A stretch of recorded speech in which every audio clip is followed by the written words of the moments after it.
काही क्षणापूर्वी भाजप मिंदे आणि दादांचा एक रिपोर्ट कार्ड हा त्यांनी प्रकाशित केलेला आहे. मला वाटतं नाव बदलून खरं तर आता महाराष्ट्र त्यांचे रिपोर्ट कार्डचं डिपोर्ट कार्ड ठेवणार आहे. कारण अनेक गोष्टी या महाराष्ट्रातून गेल्या 2 वर्षात त्यांनी डिपोर्ट केलेल्या आहेत. मग ते उद्योग असो आणि आपल्याला पुन्हा पुन्हा आठवण करून देईन कारण ही जखम फार झालेली आहे. मग ते वेदांता फॉक्सकॉन असेल, एअरबस टाटा असेल, बलड्रग पार्क असेल, मेडिकल डिव्हाइस पार्क असेल, गिफ्ट सिटीचं पूर्ण जे इथून इंटरनॅशनल फायनान्शियल सर्व्हिसेस सेंटर जे भाजपने हलवलं होतं ते, डायमंड मार्केट असेल, अनेक गोष्टी इथून गुजरातकडे डिपोर्ट केलेल्या आहेत. आणि तसंच मी दसऱ्याच्या दिवशी जे बोललो की महाविकास आघाडीचं सरकार येताच आमच्या सर्वात महत्त्वाच्या 3 प्रायोरिटी राहतील जॉब्स, जॉब्स आणि जॉब्स, रोजगार, रोजगार आणि रोजगार. कारण रोजगार देखील महाराष्ट्रातून डिपोर्ट केलेले भाजपच्या राज्यात सगळीकडे दिसत आहे. हे जरी असलं आणि डिपोर्ट कार्ड जरी आमचं तयार असलं भाजपसाठी आणि एकनाथ शिंदेसाठी, तरी आपल्या लक्षात आणि मुंबईच्या लक्षात, महाराष्ट्राच्या लक्षात एक गोष्ट आणून द्यायची आहे की काल आचारसंहिता लागली आणि आपल्याला आठवत असेल मी हे सांगितलं होतं की अदानी समूहाचे सगळे GR त्यांच्या फायद्याचे जोपर्यंत प्रकाशित होत नाहीत तोपर्यंत आचारसंहिता काही लागू होत नाही. काल आचारसंहिता लागायच्या आधी देवनारचा एक मोठा भूखंड अदानी समूहाला दिलेला आहे. आणि एकंदर जर आपण पाहिलं तर गेल्या 2-3 महिन्यांमध्ये, खास करून लोकसभेनंतर, जुलै असेल, ऑगस्ट असेल, सप्टेंबर असेल आणि आता ऑक्टोबर, आणि खास करून ऑक्टोबरच्या काही महत्त्वाच्या त्यांच्या मंत्रिमंडळाच्या ज्या बैठका होत्या, प्रत्येक बैठकीत त्यांनी काही ना काहीतरी असं दाखवलं की आम्ही जनतेला काहीतरी देतोय. मग लाडकी बहीणची स्कीम असेल, पहिले जे 15 लाखाबद्दल बोलत होते आता 1500 बद्दल बोलतायत. सरकार चुकून जर आलं तर 15 रुपये देतील अशी ती लाडकी बहीण योजना. आणि मग दुसरं म्हणजे काल परवाकडे आपल्याला आठवत असेल टोल, मुंबईचे जे 5 प्रवेशद्वार आहेत तिथे त्यांनी येणाऱ्या सगळ्या लाईट मोटर व्हेकलसाठी टोल माफ केलं. टोल होता किती? 45 रुपये, 50 रुपये. ठीक आहे, हे सगळं चांगलं आहे, हे लोकांना वाटत असेल की काहीतरी आपल्या हातात मिळतंय. पण ह्याच गोष्टींचा आडोसा घेऊन ज्या भयानक गोष्टी ह्या खोके सरकारने केलेल्या आहेत त्या विचार करण्यासारख्या आहेत. आणि नक्की महाराष्ट्राने याच्यावर मतदानाच्या दिवशी विचार करणं गरजेचंच आहे. पण हे मी आपल्या माध्यमातून जनतेसमोर नेत आहे कारण हे भयानक प्रकार मुंबई आणि महाराष्ट्र लुटण्याचा हा सुरू आहे. एकंदर जर आपण पाहिलं तर धारावी पुनर्विकास योजना जी आहे त्याच्याबद्दल आम्ही मित्रपक्ष सगळे आणि खास करून शिवसेना उद्धव बाळासाहेब ठाकरे हा पक्ष सतत बोलत आलो आहोत. मग धारावीत अनेक आम्ही मोर्चे घेतले आहेत, सभा घेतलेल्या आहेत, चौक सभा घेतलेल्या आहेत, बैठकी घेतल्या आहेत आणि मुंबईत देखील घेतलेल्या आहेत. आपल्या माध्यमातून अनेक भयंकर गोष्टी धारावी पुनर्विकास योजनेबद्दल येतच असतात. पण एकंदर जर आपण आज जर विचार केला आत्ताच्या घडीला आपण कुठे आहोत, कारण हे काय कॅबिनेटमध्ये तुम्हाला वाटतं की तुम्हाला काहीतरी दिलंय, पण तुम्हाला 50 रुपयाची सूट दिली असेल, पण 50,000 कोटी चा फायदा हा अदानी समूहाला त्याच वेळी दिलेला होता. आता तुम्ही बघा, धारावी एकंदर जर पाहायला गेलं तर 300 एकर मध्ये धारावीचे झोपडपट्टी आहे आणि ज्या काही मायक्रो इंडस्ट्रीज आहेत ते आहे. ते 300 एकर रिडेव्हलप करायला पूर्ण जो भूखंड धारावीमध्ये घेतला गेला आहे, मग टाटा पॉवर रिसिव्हिंग स्टेशन असेल, माहीम नेचर पार्क असेल, रेल्वेची जमीन असेल, एकत्र करून तो आहे 540 एकर. त्याच सोबत जेव्हा टेंडर झालं, सगळं काही झालं, एका अदानी समूहाला ते टेंडर मिळालं पुनर्विकासाचं, त्यानंतर ह्या सरकारने किंवा ह्या राजवटीने, एकनाथ शिंदेंनी काय काय त्यांना दिले ह्या मुंबईमध्ये, आणि ती फुकट सवलती तर वेगळ्या. म्हणजे सवलतीमध्ये काय, TDR 40% हे अदानी ठरवणार, मग FSI त्यांना जे ठरवायचं ते, स्टेअरकेस प्रीमियम माफ, हा प्रीमियम माफ, तो प्रीमियम माफ, हे तर दिलंच सगळ्या सवलती. पण जे मुंबईत भूखंड, तुमचे आमचे मुंबईची जमीन ही त्यांना फुकटात दिली आहे. ती अशी आहे, कुर्ल्यामध्ये 21 एकर, मुलुंड, भांडूप आणि कांजूरमार्ग जर एकत्र केलं तर 255 एकर, मडमध्ये 140 एकर, आणि परवाकडे जो दिलेला आहे भूखंड तो देवनारचा आहे, तो 124 एकर आहे. तसं पाहायला गेलं तर हे देखील 540 एकर होतं. म्हणजे 540 आणि 540 मुंबईत छोटे मोठे जर दिलेले प्लॉट अदानीला सोडले तर 1080 एकर फुकटात अदानी समूहाच्या घशात एकनाथ शिंदेनी टाकलेली आहे. हे कशासाठी होतं, हे कोणासाठी होतंय? कदाचित तुम्हाला आम्हाला वाटत असेल की चला मला 1500 रुपये मिळतात, चला मला 50 रुपयाची सूट मिळाली. पण हे सगळं होत असताना जर तुम्ही 1080 एकर फुकटात मुंबईचे अदानी समूहाला देताय तर नक्की हे कुठे नेऊन ठेवता तुम्ही महाराष्ट्र, आणि कुठच्या दिशेला मुंबई नेत आहात? म्हणजे मुंबई तुम्ही गुजरातला जोडू शकत नाहीत एवढे वर्ष प्रयत्न करून, मुंबई तुम्ही जिंकू शकत नाहीत, मुंबईकराला तुम्ही विकत घेऊ शकत नाही, तर काय करायचं? जोर जबरदस्तीने दादागिरी करून मुंबईच्या जमिनी आहेत, मुंबईचे जे भूखंड आहेत, मुंबईच्या हक्काचे जे जल जंगल जमीन आहे ते देऊन टाकायचं अदानीला. कदाचित अरबी समुद्राचं नाव देखील अदानी समुद्र करून टाकतील हे पुढच्या सरकारमध्ये जर आलं तर, येत नाही. पण ह्याच्यात अजून एक गोष्ट महत्वाची आहे की देवनारचा जो भूखंड त्यांनी दिला 124 एकर, माहिती काढा आपण, राज्य सरकार आणि मुंबई महानगरपालिकेमध्ये अंतर्गत वाद आहे, तो कोर्टात पण गेला होता. कदाचित ह्या प्रशासकाने त्यांना कन्सेंट दिलं असेल, पण ह्याच भूखंडावर लेगसी वेस्ट आहे, डम्पिंग ग्राउंड आहे, त्याच्यानंतर तिथे वेस्ट टू एनर्जीचा प्लांट आमच्या सरकारच्या वेळी आणि ह्या सरकारच्या वेळी देखील त्याच्यावर चर्चा सुरू होती आणि मला वाटतं जाहीर पण केला होता. मग एकंदर वाद असताना, सबज्युडिस मॅटर असताना हे सगळं एवढी घाई करून तुम्ही अदानीच्या घशात का टाकताय? बरं, एवढा सगळं 540 आणि 540 एकर जर दिले तरी धारावीतल्या प्रत्येक व्यक्तीला घर मिळणार आहे का? तर तसं नाहीये. कारण जर तुम्ही टेंडर डॉक्युमेंट बघितलं तर त्याच्यात अपात्र लोक होणार आहेत. धारावीतले साधारणपणे 1.5 लाख परिवार धारावीमध्ये अपात्र ठरवली जाणार आहेत. त्यांना तुम्ही तिथून तर हकलवणारच, तुम्ही बाहेर तर काढणारच आहेत. म्हणजे 1.5 लाख परिवारांना तुम्ही धारावीत घरं देणार नाहीत. त्याचसोबत माझ्या मुंबईचे सॉल्ट पॅन्स तुम्ही घेणार, त्याचसोबत माझ्या मुंबईच्या जागा तुम्ही फुकटात घेणार, त्याचसोबत मुंबईत तुम्ही साधारणपणे जर आत्ता पाहिलं तर धारावीचं जर सोडलं आणि इतर हे जे 540 एकर मी बोलतोय त्याच्यात 7 लाख स्क्वेअर फूटचं कन्स्ट्रक्शन हे लोक करणार आहेत. 7 लाख स्क्वेअर फूट. आपल्याला मिळतात किती? 1500 रुपये महिलांना, 50 रुपयाची सूट टोलवर.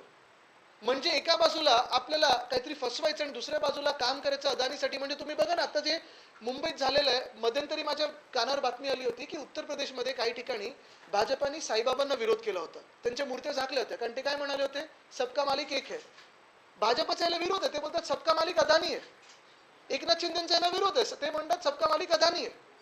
आणि ते करायला हे मागे लागले. तुम्ही विचार करा, साधारणपणे जर यांनी 7 लाख स्क्वेअर फूटचं कन्स्ट्रक्शन या मुंबईमध्ये केलं, धारावी सोडून, धारावीत वेगळं, तर कमीत कमी ह्या 7 लाख स्क्वेअर फूट मधून 1 लाख कोटी अदानी समूह कमवणार आहे. मी परत एकदा सांगतो, कोणीही मुंबईत कमवण्यात आम्हाला काही विरोध नाहीये. मुंबई ही स्वप्ननगरी आहे. मुंबईत अनेक युवा युवती प्रत्येक दिवशी येतात, रोजगारासाठी येतात, नोकऱ्यांसाठी येतात, स्वतःचं काहीतरी सुरू करण्यासाठी येतात. नक्की करावं, मुंबईत येऊन मोठं व्हावं, मुंबईत येऊन तुम्ही जगातले सर्वाधिक पैसे कमवणारे व्यक्ती बना, आम्हाला अभिमान असेल. पण मुंबई लुटून चालणार नाही. आणि म्हणून आम्ही निर्णय घेतलेला आहे, महाविकास आघाडी म्हणून आहे, शिवसेना उद्धव बाळासाहेब ठाकरे पक्ष म्हणून आहे, आणि उद्धव साहेबांचं देखील हीच भूमिका आहे की आमचं सरकार आल्यानंतर हे जे काही अतिरिक्त अदानी समूहाला दिलेलं आहे ते आम्ही रद्द करणार म्हणजे करणारच. आणि मुंबईची हक्काची जमीन, मुंबईच्या हक्काचा जो काही रेव्हेन्यू आहे तो दुसऱ्या कुठच्याही समूहाला देता कामा नाही आणि देणार नाही. हे सगळं रद्द करायला लागणार. ठीक आहे, तुम्हाला धारावीत जेवढं काही मिळालं आहे त्याच्यात कोणालाही अपात्र न करता तिथे तुम्ही बनवू शकत असाल तर आनंद आहे, तेवढं करा. टेंडरच्या बाहेर जर जात असाल, टेंडरमध्ये तुम्हाला जमत नसेल तर टेंडर रद्द झालं पाहिजे. आणि आमची तर मागणी आहे की एवढं सगळं करायच्या ऐवजी मग पीटीसी जो अदानी समूहाने बँड्रा रेक्लेमेशन इथे MSRDCचा प्लॉट घेतला तिथे बांधा ना ट्रान्झिट कॅम्प. 28 एकरचा भूखंड आहे तो, बांधा तिथे ट्रान्झिट कॅम्प. पण कुठेतरी मुलुंडमध्ये स्थानिक आमदारांनी प्रॉमिस केलं होतं लोकसभेच्या वेळी की आम्ही तो रद्द करून घेऊ. लोकसभा होऊन 4 महिने झालेत, रद्द झालाय? नाही झालाय. कुर्ल्यामध्ये मदर डेअरीचा प्लॉट होता, तिकडच्या स्थानिक गद्दारांनी प्रॉमिस केलं होतं जनतेला की आम्ही रद्द करून देऊ, रद्द झालाय? नाही झालाय. उलट अजून भूखंड दिले गेले, देवनार असेल, मड आयलंड असेल, सगळीकडे असेल. मग ही लूट नक्की कोणासाठी चालली आहे, कशासाठी चालली आहे? आणि महाराष्ट्र जर असा अदानी समूहाच्या घशात घालायला लागलो तर आपल्याला कोणाला इथे राहायला जागा राहणार नाही. जे कोणी स्वतःला मुंबईकर समजतात, जे कोणी स्वाभिमानी मुंबईकर असतील, जे कोणी महाराष्ट्रात या देशाचे नागरिक म्हणून राहतात आणि या देशाचे टॅक्स भरतात, किंवा त्यांना वाटतं की या देशाची प्रगती झाली पाहिजे, त्यांनी देखील हा विचार केला पाहिजे की आज जसं महाराष्ट्राला लुटलं जात आहे ह्याच्यात देशाची प्रगती आहे की अदानी समूहाची प्रगती. हे विचार करून मला वाटतं पुढची पावलं आपण टाकली पाहिजे. मागच्या आठवड्यात तुम्ही पत्रकार परिषद घेतली होती, त्यामध्ये तुम्ही आयुक्तांना घरगाण्यांना यांनी पत्र लिहिलं होतं की तिथला जो प्रीमियम आहे तो तुम्ही का माफ केला, त्या संदर्भातलं काही उत्तर आलेलं नाहीये. आणि कदाचित ह्याच गोष्टीसाठी गेल्या 2 वर्षात निवडणुका घेतल्या नव्हत्या. जर आज प्रशासक नसते आणि तिथे स्थानिक स्वराज्य संस्था असती, मुंबई महानगरपालिका असती, तर सगळ्या पक्षाचे नगरसेवक असते, सगळ्या पक्षाचे इम्प्रूव्हमेंट कमिटी असती, स्टँडिंग कमिटी असती, जनरल बॉडी असते, आणि त्याच्यातून हे सगळं पास केलं असतं का कोणी? तर म्हणूनच तर प्रशासक आणलेत. ती पत्र पण येतं माझ्याकडे सगळी.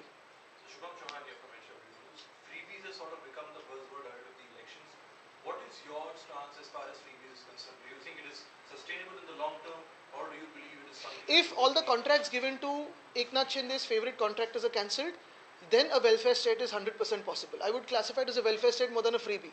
What is a freebie? Everything of Mumbai that is being given free of cost to Adani is a freebie. तुम्ही आता ज्यांचा उल्लेख केला की आपण आमचं सरकार आल्यानंतर आम्ही या सगळ्या जागा, या व्यतिरिक्त उद्धवजी त्या दिवशी भाषणामध्ये म्हणाले की ज्या ज्या गोष्टी चुकीच्या झाल्या त्या आम्ही रद्द करू. याच मुद्द्यावर आता युतीची जी प्रेस कॉन्फरन्स झाली त्याच्यामध्ये त्यांनी म्हटलं की हे लोक लाडकी बहीण योजना सुद्धा बंद करतील जर यांचं सरकार आलं. आमचं नाव भाजप नाही आहे. आम्ही सांगितलेलं आहे की लाडकी बहीण आम्ही वाढीव देऊ आणि सुरक्षित बहीण देखील आणू. ह्याच भाजपनी स्वतःचे जे काही बलात्कारी लोक आहेत, अनेक लोक ज्यांनी महिलांवर अत्याचार केले, मग ते आपटे ते शाळेचे संस्थाचालक असतील किंवा अनेक लोक असतील, त्यांना वाचवण्यासाठी शक्ती कायदा आमच्या महाराष्ट्रात येऊ दिला नाही. पाठवलाय राष्ट्रपती महोदयांकडे, 4 वर्षापासून प्रलंबित आहे. आणि हे सगळं जे भाजपला 1,500 रुपये असेल किंवा 50 रुपयाचं टोल असेल ते आत्ता गेल्या 2-4 महिन्यांमध्ये आठवलं नाही, तर गेल्या 1 महिन्यात आठवलेलं आहे. तुम्ही जे आता म्हणता आहात याच्यावरच एक मुद्दा देवेंद्र फडणवीस यांनी सुद्धा उपस्थित केला की एकीकडे तुम्ही म्हणताय की ही योजना फिजिबल नाही आहे किंवा कोण म्हणतंय? महाराष्ट्राची जी तिजोरी आहे ती रिकामी करून टाकलेली आहे. मग दुसरीकडे तुम्ही तुमच्या जे जाहीरनामा आहे त्याच्यामध्ये वाढीव पैसे देणार ते कुठून आणणार? मला वाटतं फडणवीस साहेबांनी आधी देखील अशा खूप फसव्या गोष्टी सांगून झालेल्या आहेत. नाशिक दत्तक घेणार होते, अनेक गोष्टी अशा त्यांनी सांगितल्या होत्या. वेदांता फॉक्सकॉनपेक्षा मोठं काहीतरी येणार होतं. मला वाटतं त्यांनी स्वतः जी काही गृह खात्यात गडबड करून ठेवली आहे त्याच्यावर फोकस करावं. आणि दुसरी गोष्ट म्हणजे सबका मालिक अदानी आहे, ही त्यांची जी भूमिका आहे ती जरी रद्द केली ती महाराष्ट्राच्या प्रत्येक जनतेला खूप काही मिळेल. ते असं म्हणतात की गुजरातचे ब्रँड अँबॅसेडर महाविकास आघाडीचे नेते आहेत, सगळ्यात जास्त गुंतवणूक महाराष्ट्र 1 नंबर. मी त्यांच्याबरोबर तुतुममे करायला इंटरेस्टेड नाही. असतील तर त्यांनी समोरासमोर यावं आणि तेही मुख्यमंत्र्यांनी यावं. पण महत्त्वाची गोष्ट एकच आहे की आज जे काही मी बोलत आहे हे खरं आहे की नाही, हे सरकारी GR मध्ये आहे की नाही, आणि हे त्यांनी खोडून का नाही काढलं. जर मी खोटं बोलत असेल तर जो प्रीमियमचा विषय काढला होता, एका तरी मंत्र्यांनी किंवा नगरविकास मंत्र्यांमध्ये हिंमतही येऊन समोर बोलायला की आम्ही खोटं बोलतोय. खोडून काढावं मी जे काही बोलतो ते. पत्रकार परिषदेमध्ये मुख्यमंत्र्यांनी देखील वारंवार एक मुद्दा उपस्थित केला की मागचं सरकार हे स्थगिती सरकार होतं. मेट्रो असू दे, ज्या सरकारबद्दल ते बोलतात निर्लज्जपणे, त्याच्यात ते 2.5 वर्ष मंत्री होते, नगरविकास खातं होतं. भाषणामध्ये पण म्हटलं होतं अदानी समूहाला जेवढं मुंबईमधून देता येईल तेवढं दिलं जाईल आणि त्यानंतर आचारसंहिता लागू होईल. आता आचारसंहिता लागू झाली, तुम्हाला वाटतं अदानी समूहाला सर्व काही आता देऊन जाईल? हे तर दिलेलंच आहे सगळं काही. 7 लाख स्क्वेअर फूटचं कन्स्ट्रक्शन, 1 लाख कोटी ह्याच्यातून कमवतील, धारावीतून वेगळं. आमची तर मागणी आहे की PTC ह्या बँड्रा रेक्लेमेशनच्या प्लॉटवर व्हावी. आणि दुसरी मागणी हीच आहे की मुंबईत आपण पाहतो सरकारी कर्मचारी असतील, पोलीस कर्मचारी असतील, जे रिटायर्ड आहेत, ज्यांना घरं पाहिजेत, त्यांना स्थानिक तिकडे आहेत तिथे मिळावे. तिथे नसेल तर धारावीत त्यांनी बांधून द्यावी. आमची तर ही पण मागणी राहिली की इंटरनॅशनल फायनान्शियल सर्व्हिसेस सेंटर धारावीत यावं. कारण 300 एकर हा जो हटमेंट्स आणि मायक्रो इंडस्ट्रीजची जागा आहे ती तिकडेच होऊ शकते. आणि अधिकचा जो त्यांनी हे घेतलेला आहे, एरिया घेतलेला आहे, त्याच्यात बनू शकतं सगळं काही. सगळं काही देऊन झालेलं आहे. जेव्हा आचारसंहिता उठेल तेव्हा आमचं सरकार बनलेलं असेल आणि आम्ही सगळं काही रद्द करू. एक मिनिट, एक करतो.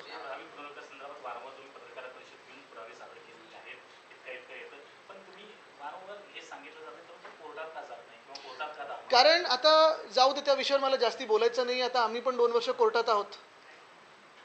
काल आचारसंहिता लागलेली आहे. आदित्यजी, ज्यांचे स्वतःचे गृहमंत्री एका उद्योगपतीच्या घराच्या बाहेर जिलेटिनच्या कांड्या ठेवण्याच्या प्रकरणामध्ये जेलमध्ये गेले, त्यांनी कायदा सुव्यवस्थेचा प्रश्न आम्हाला सांगू नये. मला वाटतं मी जसं सांगितलं ना, त्यांच्या तुतुमैमेला मी आज इथे बसलोच नाहीये. त्यांचं डिपोर्ट कार्ड हे रेडी आहे. मुख्य गोष्ट हीच आहे की आज जे मी काही बोलत आहे अदानी समूहाबद्दल ते फार महत्त्वाचं. आणि तुम्हाला हे परत एकदा सांगतो मी, येत्या 20 दिवसामध्ये जेव्हा निवडणुका आहेत तेव्हा प्रत्येक गोष्टींवर हे वाद करण्याचा प्रयत्न करणार. जाती जातीमध्ये असेल, धर्माधर्मामध्ये असेल, जिल्ह्यामध्ये असेल किंवा हाऊसिंग सोसायटीमध्ये पण वाद निर्माण करण्याचा प्रयत्न करतील. कारण भाजपची पॉलिसी आहे डिवाइड अँड रूल. आणि एकदा ते झालं की सगळं जे काही जल जंगल जमीन समुद्र पण हे अदानीच्या घशात घालतील.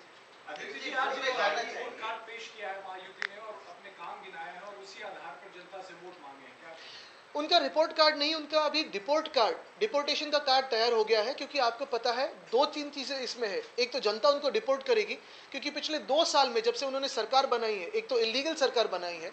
महाराष्ट्र में उन्होंने सारे जो इंडस्ट्रीज थे, जॉब अपॉर्चुनिटीज थे, उन्होंने डिपोर्ट कर दिए गुजरात को. तो जनता ने अभी एकनाथ शिंदे और भाजपा का डिपोर्ट कार्ड तैयार किया है. चुनाव में दिखाई देगा उनका डिपोर्टेशन. फडणवीस साहब ने बोला कि हमने तो शंखनाद कहा और आप लोग ऐलान कह रहे हैं. मुझे लगता है कि यही बातों में फंसे हुए हैं और उनकी जो बातें हैं भाजपा में भी सुनाई देती है क्या, कोई सुनता है क्या, वो उस पर थोड़ा गौर करे या विचार करे, क्योंकि अभी गौर बोलूंगा तो वापस उनको दर्द हो जाएगा, तो मंथन करे, चिंतन करे। दशहरा रैली के दिन भी उद्धव जी ने कहा था कि अगर सरकार बनेगी तो सारे जो भी नए टेंडर दिए गए हैं उसे रद्द किया जाएगा। आप भी लगातार ये मुद्दे को उठा रहे हैं। महाविकास आघाड़ी के लिए ये जो मुद्दा है ये कितना महत्वपूर्ण रहने वाला, अगर आप हिंदी में भी वो आंकड़े बता सकें, ये जो अदानी को मुंबई की जगह दी गई है, क्या इसके ऊपर आप लोग चुनाव में ये बहुत बड़ा मुद्दा मैं दोहराता हूं क्योंकि ये बात काफी महत्वपूर्ण है, पूरे देश के लिए है, हमारे राज्य के लिए, हमारे शहर के लिए है। मैंने ये पहले भी कहा था कि जब तक अदानी समूह को, अदानी ग्रुप को जो उनके मन में है वो मिलता नहीं है, जब तक जीआरस इशू नहीं होते तब तक हमारे स्टेट में, हमारे राज्य में आचार संहिता आएगी ही नहीं। और वैसे ही हुआ। अभी तक अगर आपने देखा होगा तो हर एक कैबिनेट के बैठक में बहुत सारे निर्णय ऐसे लिए गए हैं, किसी को कुछ महामंडल बना के दिया है, किसी को कुछ और बना के दिया है, जनता को बनाने की बात चल रही है, लेकिन उसी के कवर में, उसी के शील्ड में अगर आप देखें तो अदानी समूह को बहुत सारी चीजें दी है। धारावी का भूखंड की अगर आप सोचें तो धारावी में 300 एकड़ पे हटमेंट्स है, माइक्रो इंडस्ट्रीज है, उसके अलावा और एरिया दिया गया है, तो पूरा धारावी रीडेवलपमेंट प्रोजेक्ट जो है वो लगभग 540 एकड़ में बैठ जाता है। उसके बियॉन्ड जब टेंडर बना, उसके बियॉन्ड इंसेंटिव्स तो दिए गए, जैसे कि एफएसआई का इंसेंटिव हो, टीडीआर का इंसेंटिव हो, प्रीमियम का इंसेंटिव हो, बीएमसी जो प्रीमियम माफ करिए 5000 करोड़ का वो इंसेंटिव हो, लेकिन अभी जो अदानी समूह मांग रहा है वो अबव एंड बियॉन्ड टेंडर है। उसमें अगर आप देखें तो कुर्ला में 21 एकड़ मांगे है, वो दे दिया है। मुलुंड हो, भांडुप हो, कांजूर हो, उसमें 255 एकड़ मांगे है, वो दे दिया है। मड आइलैंड में 140 एकड़ दे दिया है।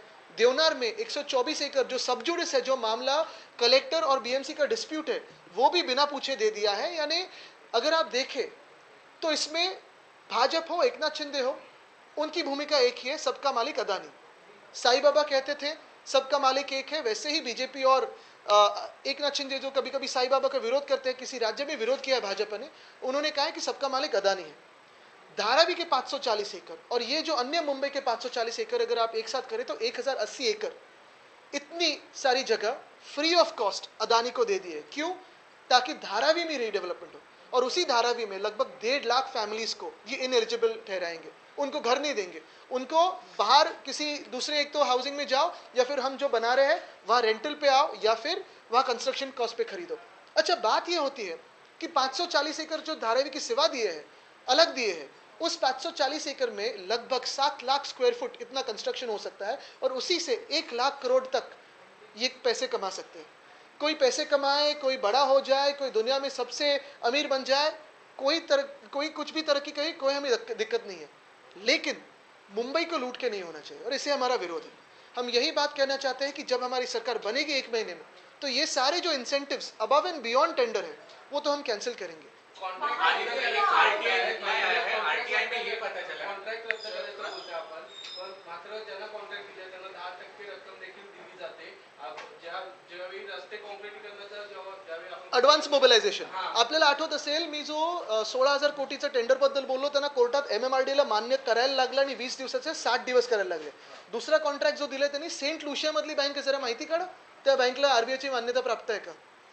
पण हे आपले जनतेचे पैसे भलत्या बँकेच्या गॅरंटीवर त्यांनी देऊन ठेवलेत। हेच मी सांगतोय की आमचं सरकार आल्यानंतर एमएमआरडी असो, बीएमसी असो, पीएमआरडी असो, नाशिक असो, नागपूर असो, सगळीकडे आम्ही सखोल चौकशी करू आणि जो कोणी दोषी असेल त्याला आम्ही आत टाकू।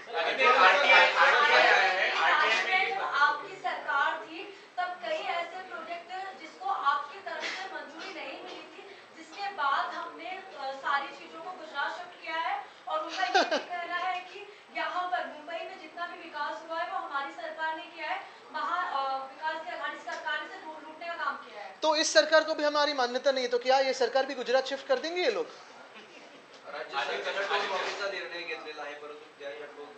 माहिती येते अजून माहिती येते, ते पण आपण एक्सपोज करू। जिसमें ये पता चला है कि लाड़की बहन योजना के लिए महाराष्ट्र सरकार ने 200 करोड़ से ज्यादा का खर्चा किया है। इसको पब्लिसिटी और बिल्कुल, अगर यही पैसा बचाते और लाड़की बहन को देते तो बढ़त तो उसमें हो जाती थी।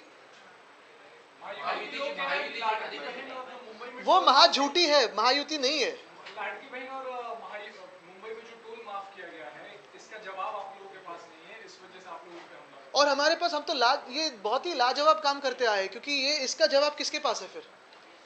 अदानी का जो घोटाला हुआ है, मुंबई की जो लूट हुई है, महाराष्ट्र की जो लूट हुई है, उसका जवाब किसके पास है?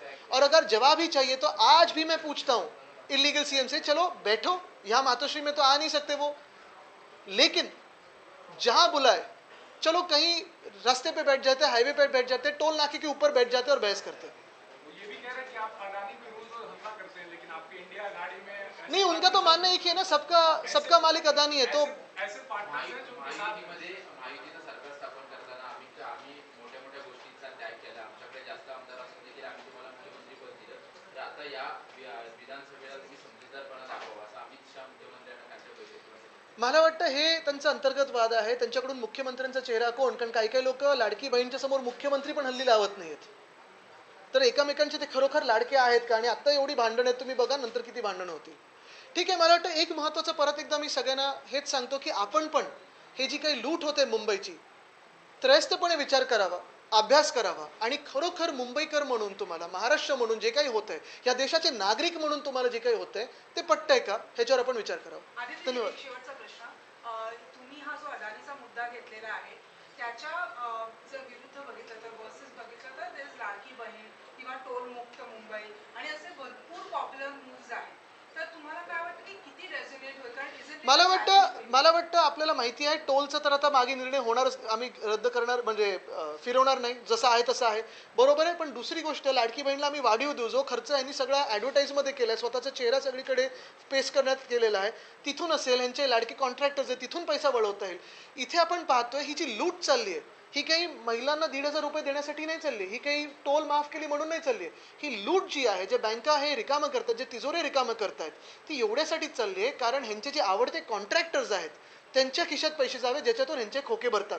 ह्यांची लूट एवढ्यासाठीच चालली की ह्यांचे जे मालक आहेत, भाजप आणि एकनाथ शिंदेचे अदानी, त्यांच्या खिशात पैसे जावे, त्याच्यामुळे ह्यांना पैसे मिळतात. कदाचित ही सगळी जागा घेऊन उद्या अदानी समूहाने मॉर्गेज केली कुठच्या तरी जागतिक लोनच्या विरुद्ध, तर शक्यता आहे, काही होऊ शकतं. तर मुद्दा हा आहे की आपण आपल्या मुंबईची जमीन कितपत सोडायची, आणि ह्या काही ज्या काही स्कीम्स असतात, काही काही स्कीम्स ह्या निरंतर चालू राहतात. मग लाडकी बहीण असेल, टोल माफी असेल, ह्या चालू राहणार. पण हे सगळं त्यांना आत्ता का आठवलं? 2 वर्षापासून सरकार आहे ना, मग टोल माफी आधी का नाही केली? 2 वर्षापासून सरकार आहे ना, मग लाडकी बहीण तेव्हा का नाही दिलं? 15 लाख देणार होते ते 1500 बद्दल आले, बोलायला लागलेत, आणि असं बोलतायत जसं काही उपकार करतायत. मिळाले पैसे, मिळाले, काय करणार? त्याच्यातून तुम्ही विचार करा, आज ही महागाई आहे त्याच्या विरुद्ध किती पैसे मिळतात. टोलमाफीविषयी निवेदन देताना त्यांनी म्हटलं होतं की 2027 पर्यंत टोलमाफी देणं शक्य नाही कारण की आर्थिक बोजा जास्त आहे. आता तुम्ही त्यांचेच स्टेटमेंट आमच्यात असताना आणि त्यांच्यात गेल्यानंतर हे किती पात्री नाटक होऊ शकेल हे तुम्ही ठरवा.